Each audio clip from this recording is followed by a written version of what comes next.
Lo primero que noté al entrar al apartamento fue la lámpara de araña, que brillaba como si la hubieran robado de Versalles.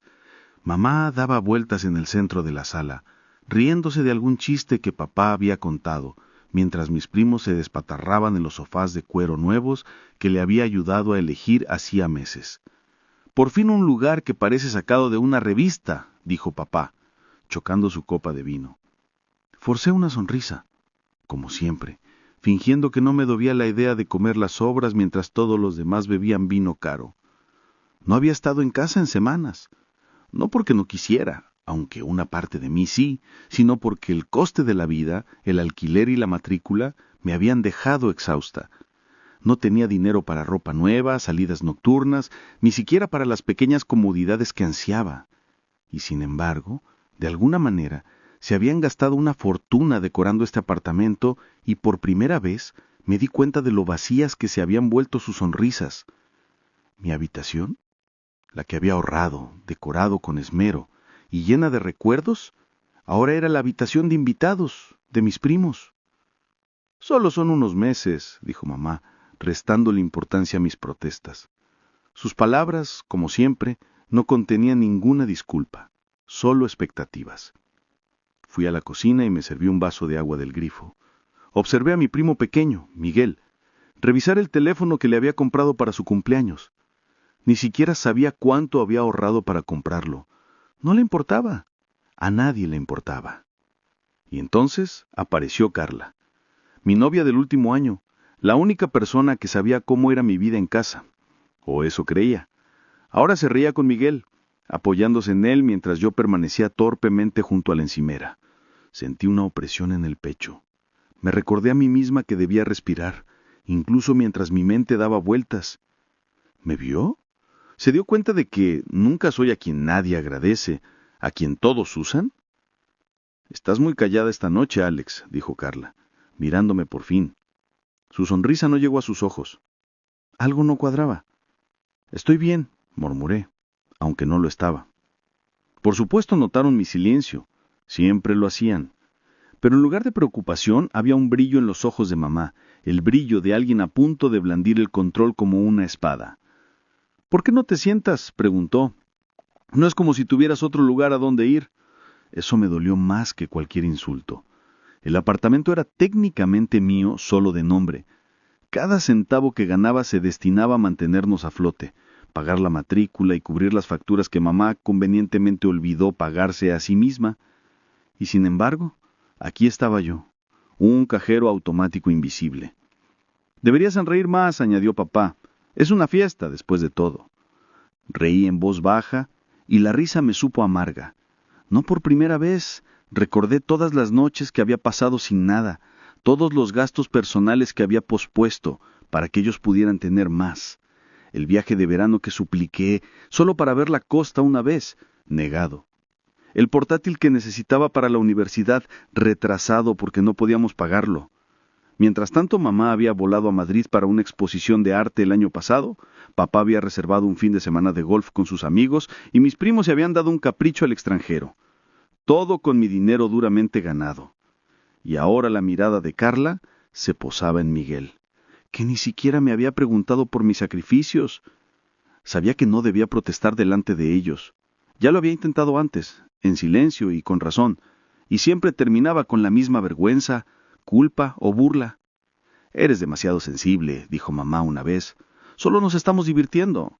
Deja de pensar que todo gira en torno a ti». Los recuerdos llegaron como una marea. Vacié mi cartera para pagar las clases de piano de mi hermana pequeña. Tragué mis horas extras para financiar las cenas familiares.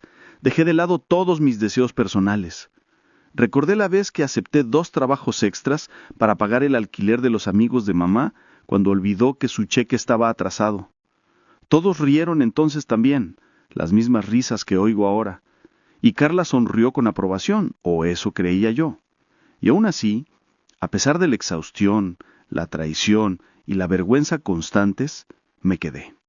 Me quedé porque los amaba, porque creía que la familia merecía lealtad e incluso cuando eso significaba darlo todo. Pero esta noche, algo era diferente.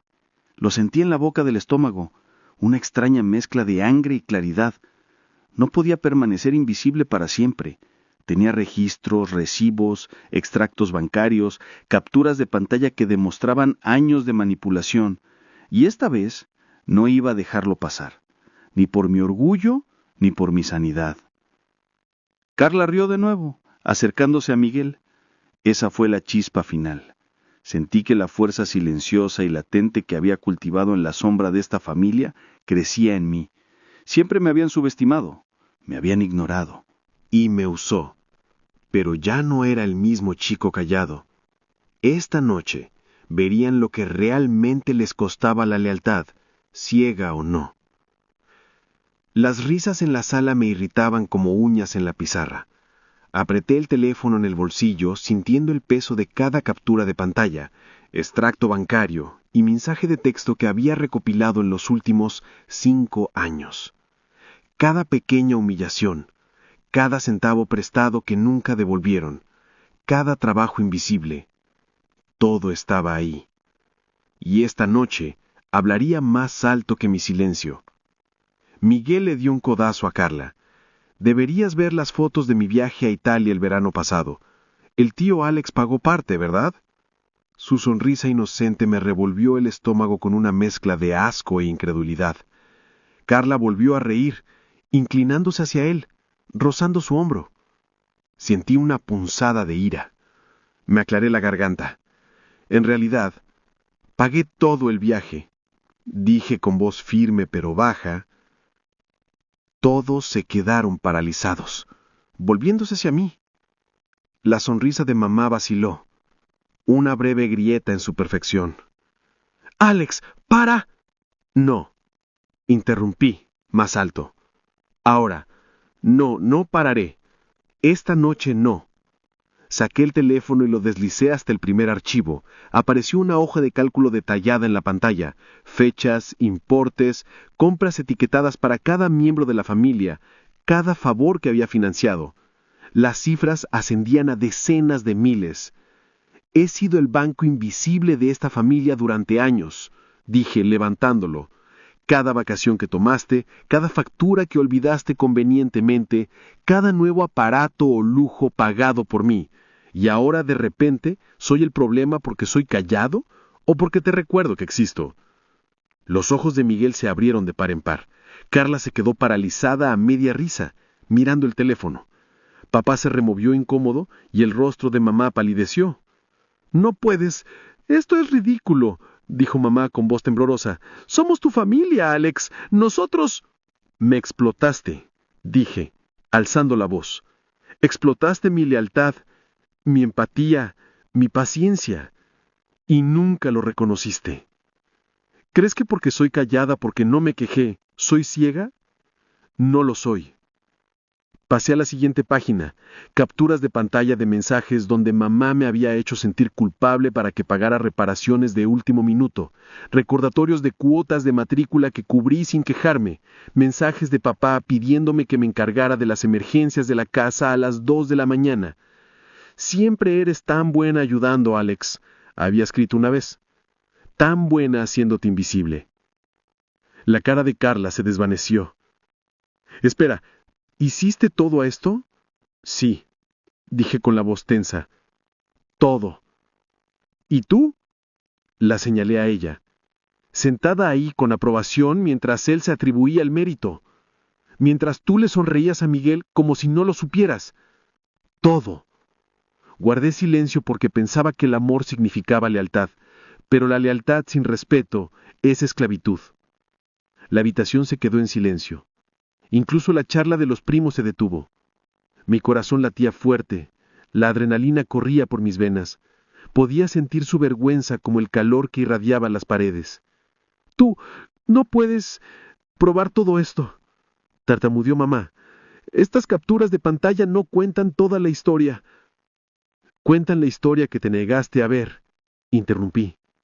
«Tengo cada transacción, cada mensaje. 5 años de pruebas.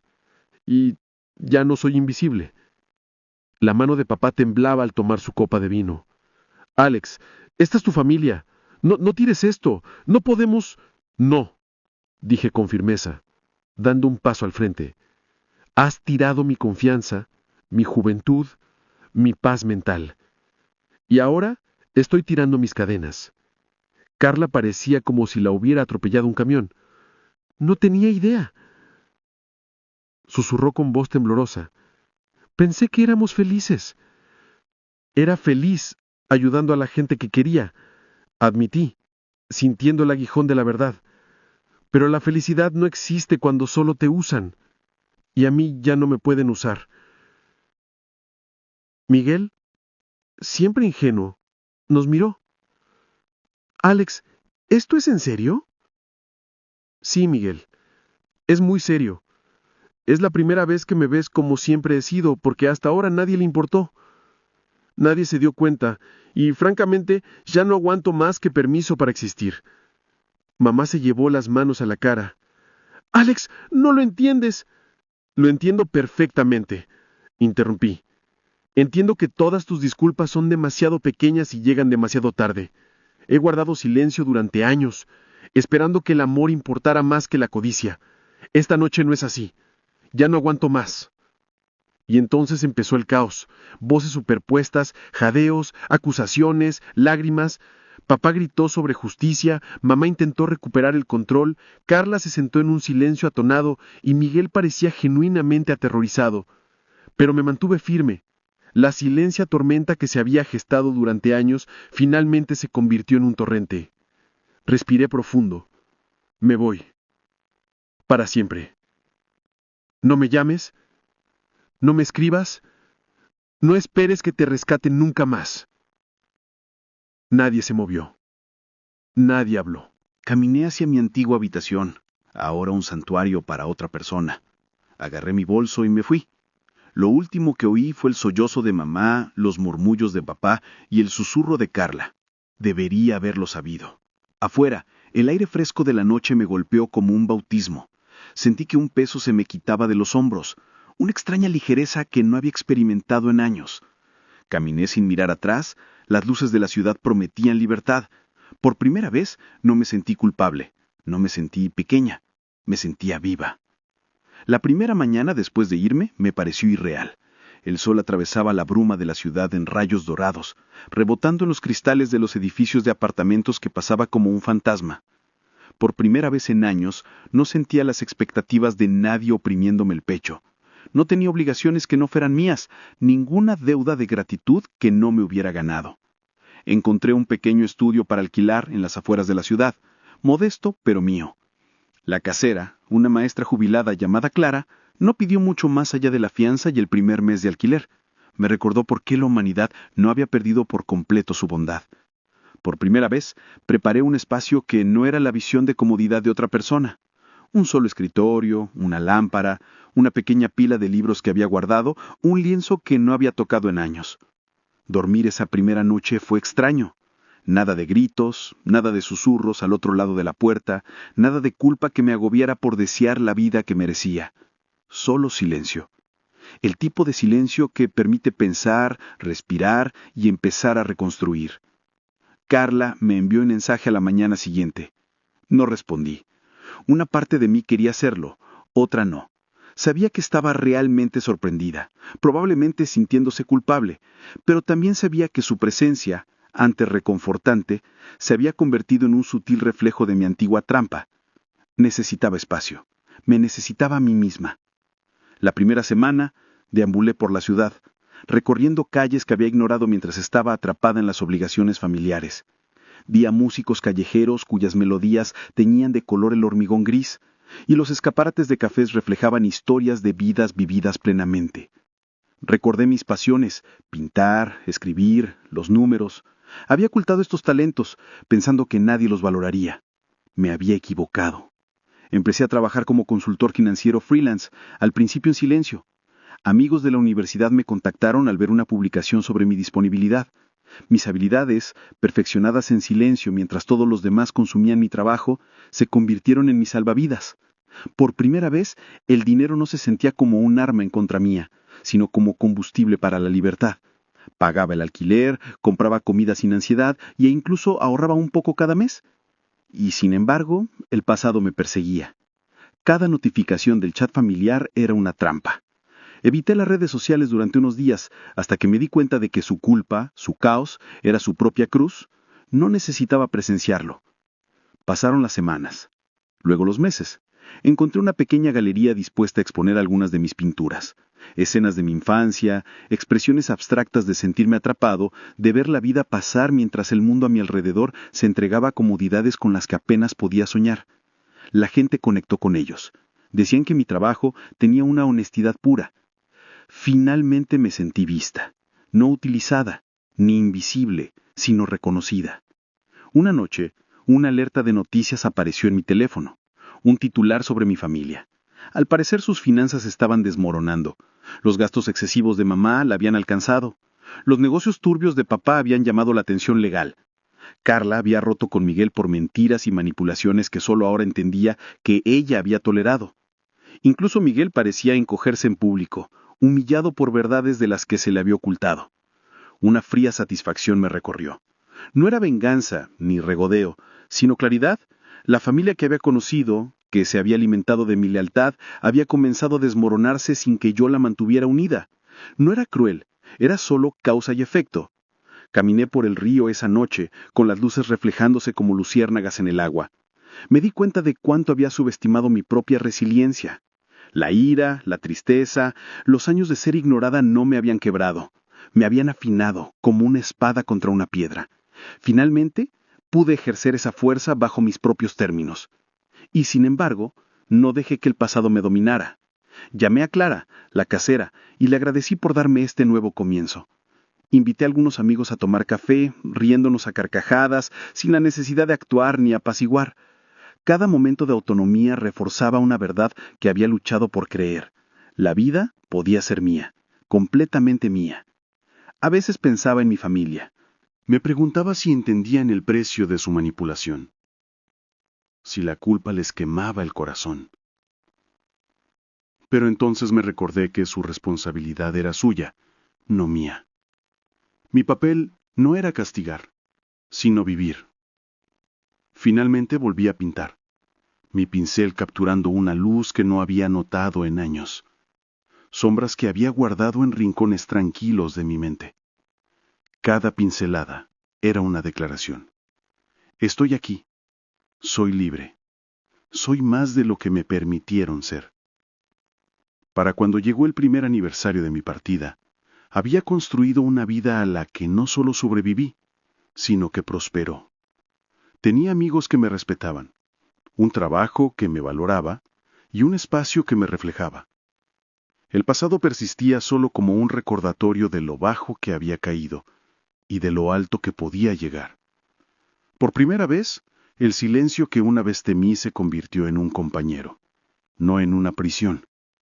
Había pasado un año desde que me alejé del apartamento, del caos impecable de mamá, del desprecio apenas disimulado de papá, de la familia a la que había amado y que nunca me había correspondido con el mismo cariño. Ya no cargaba con sus expectativas, sus remordimientos ni su vergüenza. Solo me cargaba a mí misma, y eso era más que suficiente. El pequeño estudio se había transformado en un hogar.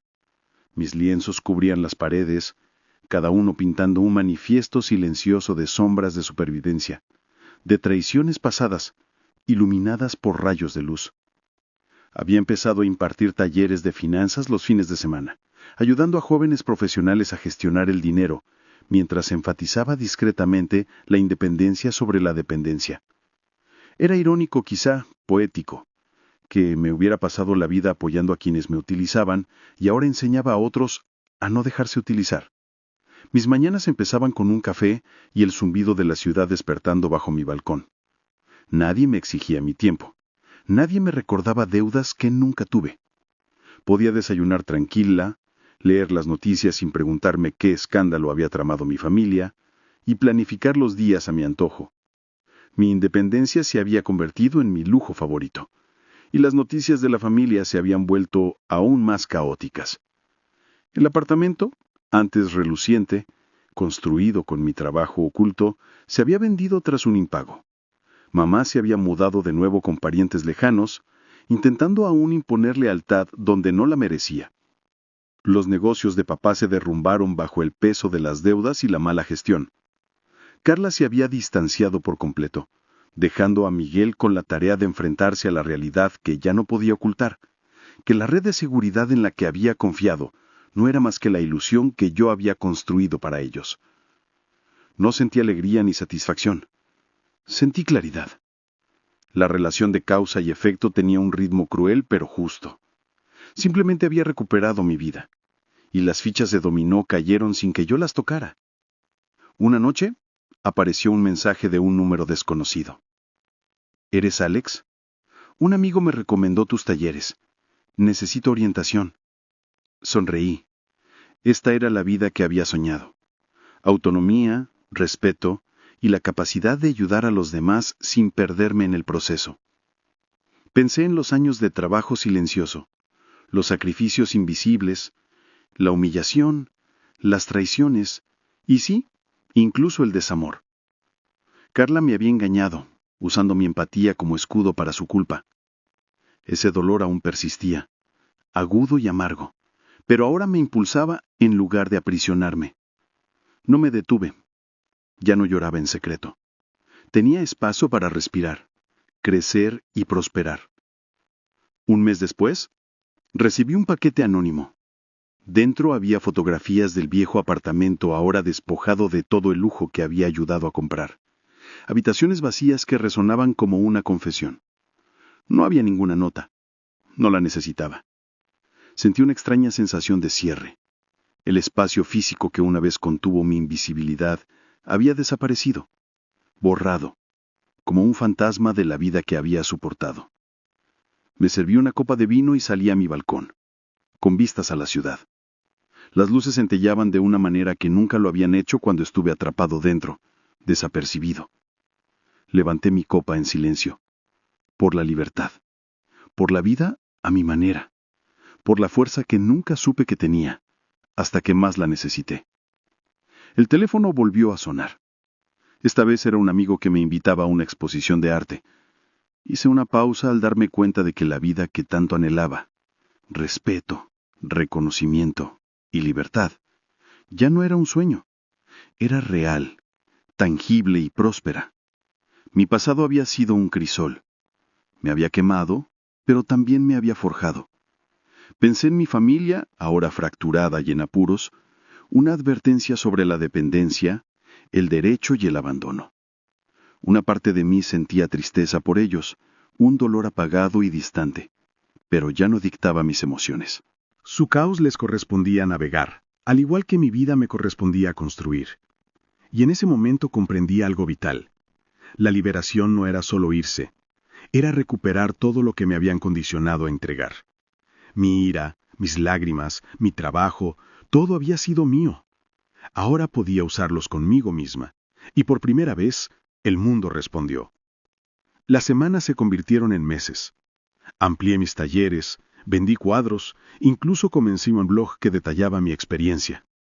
No para avergonzar públicamente a mi familia, sino para guiar a otros a salir de los ciclos que había soportado. Me llegaban mensajes de jóvenes adultos que se sentían atrapados, ignorados, utilizados. Mi historia se convirtió en su espejo. Y en su gratitud, finalmente sentí el reconocimiento que había anhelado durante todos esos años. El apartamento que había dejado atrás, la familia que me había manipulado, todo parecía lejano ahora, como un sueño. Ya no miraba atrás. Mi pasado solo existía para recordarme cuánto más fuerte me había vuelto. Una noche tranquila, me paré a la orilla del río, con el viento azotando mi cabello, las luces de la ciudad reflejándose en el agua como luciérnagas. Respiré el aire frío y sentí una profunda paz. Me habían ignorado, rechazado y explotado. Había amado demasiado, dado demasiado, sufrido demasiado. Y sin embargo, allí estaba, completa, capaz, libre. Susurré a la noche. No estoy aquí para ellos, ni para nadie. Estoy viva. Soy más de lo que jamás me permití ser, y ahora nada puede arrebatármelo. Por primera vez, lo creí de verdad.